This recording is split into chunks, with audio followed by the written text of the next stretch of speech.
Hello everyone, we are going to deal with the third part of the performance appraisal, and I hope that you all have gone through the last day's portion, that is a performance appraisal part 1 and part 2.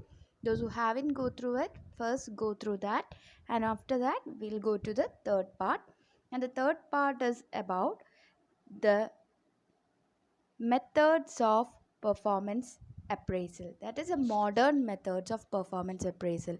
On part 2 of performance appraisal video, we have already gone through the traditional methods of performance appraisal, and right now we are going to deal with the modern performance appraisal method, and it is mainly divided into 7 parts. Under that, the first one is behaviorally anchored rating scales. So, behaviorally anchored rating scale is sometimes or always called as the behavioral expectation scale.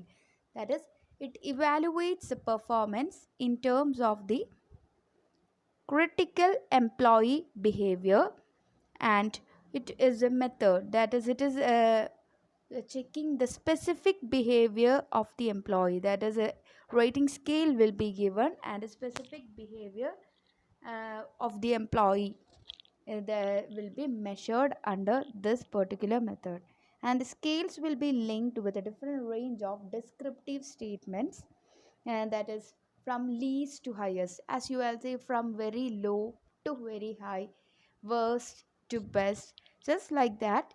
It will be given, and the rater must indicate the behavior of each and every employee on the basis of performance. For example, if you're feeling good about the employee or feeling better, employee is working well, then you can give better point, or else you can give the lowest point. And main features of bars or behaviorally anchored rating scale are: number 1, it measures the performance of the evaluator on all areas which is important for the organization. That is, areas of performance are identified, which all things has to be evaluated. It is correctly identified under bars. So what happens is that the employees get to know what he can do for the organization. Then the scales are based on the descriptions of actual job performance, which represents the specific level of the performance, and together with all dimensions of the performance are evaluated under this method, and also the behaviors are identified easily. That is, which is a relevant behavior, which is very important, and hence it is a tailor-made thing. Which all things are important, it is clearly identified under this method. And since a rater is knowing, that is, what all scales are actually used, it will help him to improving their development process, and which will give to a more final beneficial product.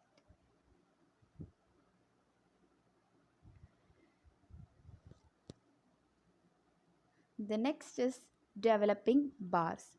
And developing bars, there is typically 5 steps, and 5 steps involves: number 1, that is finding out which is effective job and which is ineffective job. That is describing the jobs and to measure the performance by the manager, employees or HR. That is effective and ineffective job behavior.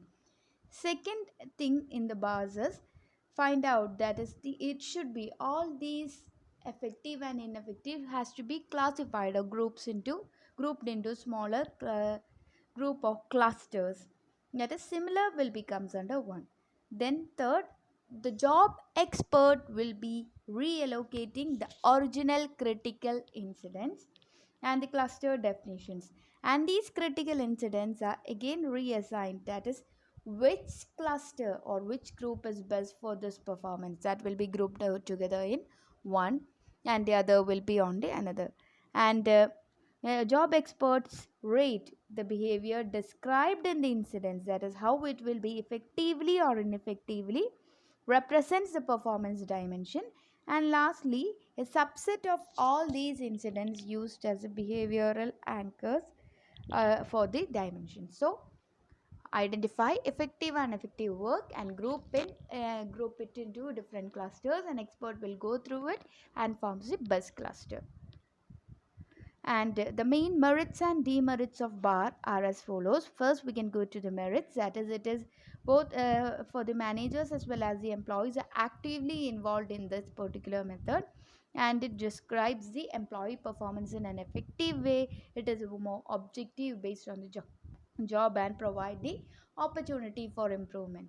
And at the same time, the demerits are, it is cumbersome. That is, we need to convert task or convert the effective and ineffective performance, which is time consuming. And scale independence may be valid, may not be valid. Sometimes we cannot able to make the proper scale, that is reliable measures cannot be taken under consideration. Then behaviors are activity oriented, rather than result oriented. That is, it's performance based is measured, not the final output is not considered under this method.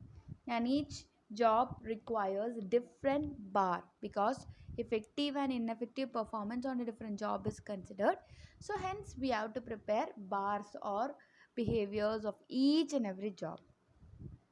So this is one of the example of the bars. It is for the municipal fire company. So it's a firefighting strategy. So knowledge of its fire and its characteristics is considered. That is how well that employee is knowing. That is a 7-point scale will be given, and the employer have to mark according to the point, and on the basis of that the employee will be analyzed.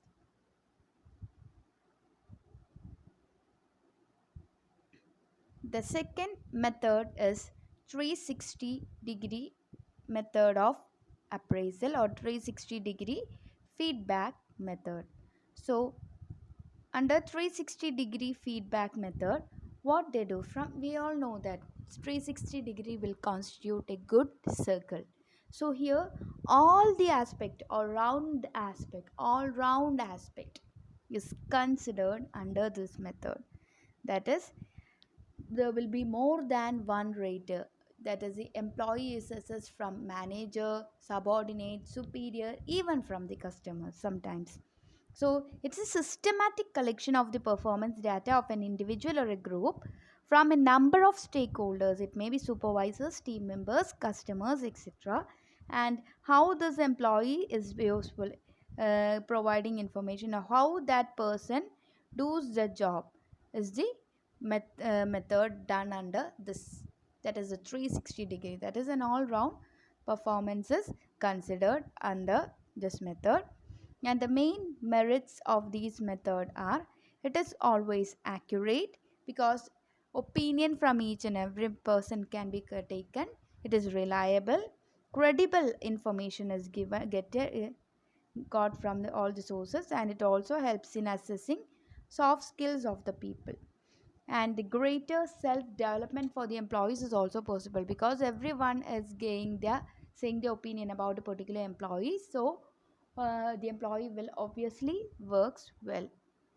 And the demerits of this method are, it is bit time consuming, because each and every response has to be taken.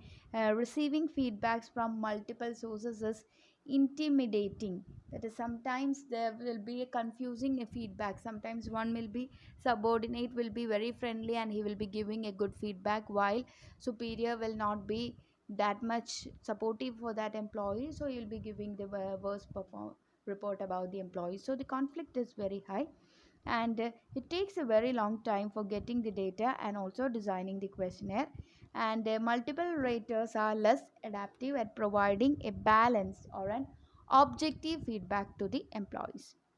And these are the figures showing the 360-degree method of appraisal. That is, you can see that is all the persons, that is the top management, the immediate superior, peer, subordinate, self, everyone is giving their feedback about the employee. And the third method is the management by objective. So management by objective, it's a model which is aimed to prove the improve performance of an organization by clearly defined objectives that are agreed by both management and employee. From the name itself here, how well the employees are contributing to achieve the objective of the organization is assessed. And to avoid a deal with the feeling that they are being asked to set or help their own performance or criteria goal, they will be assessed on the basis whether they have completed the criteria. This method was developed by Peter F. Drucker, and it is mainly used by the corporate performance system. That is, it covers that is how the individual effort is uh, focused towards attaining the corporate performance. So it is an appraisal system which is having a well defined organizational goal in a specific or a definite time plan to achieve the goals of the organization. So in a constructive feedback, so how well they are fulfilling the task given by the organization is assessed under this method, and it is commonly used by the managers and professionals in the organizations. And this method is consisting of 4 steps, and the steps are similar of that of the performance appraisal. And as you can all see, that is, first is to establish the goal that is the subordinate have to achieve. Second, standard performance of the employee is considered. Then actual performance is considered.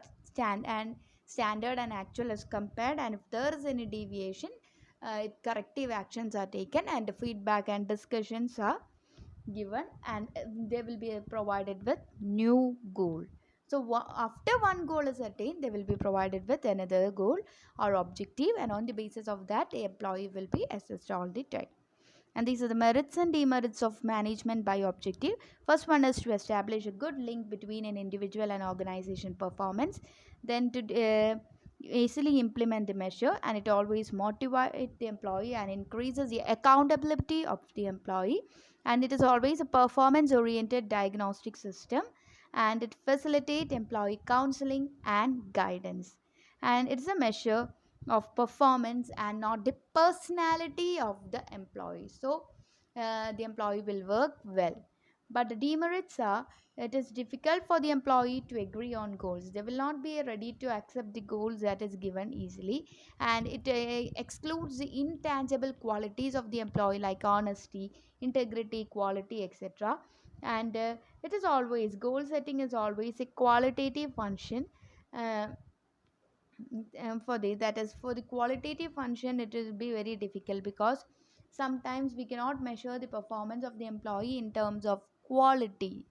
So in such cases it will be difficult, and it is time consuming as well as a lengthy process, and interpretation of goals will be different from manager to manager and employee to employee.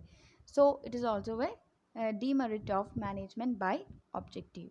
And this is a method of management by objective, that is, the first organization goals are set and it is given to different department, and under the department the superior or the supervisor lists the goals and metrics for each subordinate, and subordinates proposes. So both superior will be preparing a goal and subordinate is preparing, and in the fourth step they will be agreeing with what all things that has to be done and not, and they will be going to the fifth step, that is review.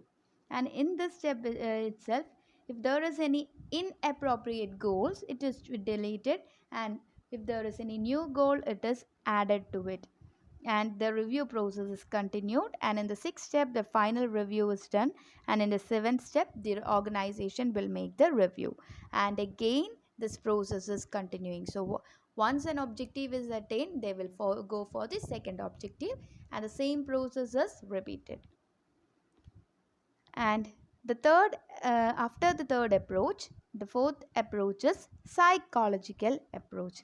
Psychological approach is done by a full-time psychologist who is an employee in an organization, and he will be evaluating the performance, and it will be using, sometimes it will be using through the in-depth interview or the psychological test. Based on the test, the psychologist will be making an evaluation of the employee's intellectual, emotion, motivation, and his characteristics, and suggest the potential for the future development and predict his future performance. And The main demerit of this method is it is very slow and costly, and the quality of the appraisal depends upon the quality of the psychologist in the organization. And after that, the next method is assessment center. So under the assessment center, it will be managers will give them with the employees will be with the job related exercises. So here the managers undergo job related exercises just like in basket exercise, simulations, work group, role playing, etc. And on the basis of that, the performance will be evaluated. So they will observe how they are performing the task, and after recording the observation, the employee's behavior is rated, and and they will discuss their observation, and decisions regarding the performance of each SSE is based on the discussions, and self appraisal and peer evaluation are also done for the final rating. So it is also one of the simple method, and the it involves different methods. Under that, the first method is multiple method. So various stimulations like group exercise and presentation, and psychometric methods like personality questionnaire, occupational test are used to assess the specific competency under multiple methods. So different exercises will be given. Then multiple assessor, from the name itself, that is there will be more than one assessor, that is there will be an assessment team including a specialist and line managers. Then multiple candidate, so here 6 to 12 candidate at a time will be assessed, and they become the part of the assessment. And multiple dimensions, that is assessment will be against the predetermined dimensions, the already fixed dimensions will be considered. And the last one is multiple purpose. So multiple purpose, this is seem to work the best when the aim are defined to a balanced assessment with development needs of the organization with the aspiration of the participants, and whether they are doing well in the organization is assessed under this method. So there are mainly five methods of assessment centers. And the demerits of the assessment centers are it is high costly, and the raters tend to evaluate the quality of the employees or skill, and rather than that is how they perform. Sometimes we always focus on the performance of the people rather than the quality of their decision, and it should be and this rating seems to be strongly influenced by participants' interpersonal skill. If the participant is having a good interpersonal skill, that person will obviously getting a good rate compared to a silent one. And employees who receive a poor report from the center may react in the negative way. So that's also a demerit of assessment center. The next method is balanced scorecard, and this method was developed by Robert Kaplan. And under this method, sorry for the inconvenience. Okay, under this method, it enables the organization to enhance the clarity of the vision of the strategies, and enable them to translate them same into action. And it is a management methodology that uses the performance to define business goals and monitor the performance drivers to achieve the strategic objective. The BSE is a conceptual framework for translating an organization vision into a performance set of performance indicators distributed by four perspectives, mainly the financial, customer, internal process, and learning and growth. So you can see that is a four perceptions will be there to measure the performance, that is a financial, that is optimum cost efficiency and maximum benefit or cost, and customer aspect, that is their satisfaction, their partner effective partnership with them, their value creation and the better service. An internal process involves the productivity, streamlines the process control, supply satisfaction and socio-economic variables. And learning on growth, access to strategic information, employee satisfaction, organization structure for continuous improvement, and quality workforces assessed under the learning and growth. So, under this method, all these things are valued. And the next one is behavioral observation scale. So, behavioral observation scale is a technique of evaluating the performance of employees which can be used as a part of performance appraisal process. Just like BAR, that is a behaviorally anchored rating scale, the BOS technique involves the process of identifying the key task, which is an important task for the particular job. But the difference is that the employees are evaluated according to the frequency they exhibit their required behavior for effective performance. So, how well they are behaving in each and every time, that is considered under behavioral observation scale, and the scores are calculated for the observed behavior can then be calculated to produce an overall score performance. In such instances, the various measures of behavior are normal weighted to reflect the relative importance of the or the measures of the overall job. And this is an example of the behavioral observation scale. That is, there will be 1 to 5 rating, that is 1 almost whenever, that is 0 to 64 percentage of the time, and 2 seldom 65 to 75 percentage, and 3 sometimes, and 4 uh, frequently, and 5 always, almost always. So the first question you can see, reviews individual productivity with result of managers. So if the person is doing well, will be getting a better score compared to other. And together with all these behaviors, or how frequently this person is mm, doing, you can see that the sixth question, that is, keep customers waiting for service. So if it is very high, automatically his behavior is very bad, and if it is 1, then his behavior is very good. So such a way it will be analyzed. That is a behavior observation. So these are the different methods of performance appraisal, and these are some problems of performance appraisal. It is always subjectivity, or give importance to subjectivity, and the chances of bias is very high, and chances of rejection is also high, because the employees never admit if there is any fault, and time and resource constraint is also needed for this. Lack of communication will also lead to a bad results, and wide variation in the standards and rating sometimes, that is in the case of multiple rater technique, the opinion will be different from for all.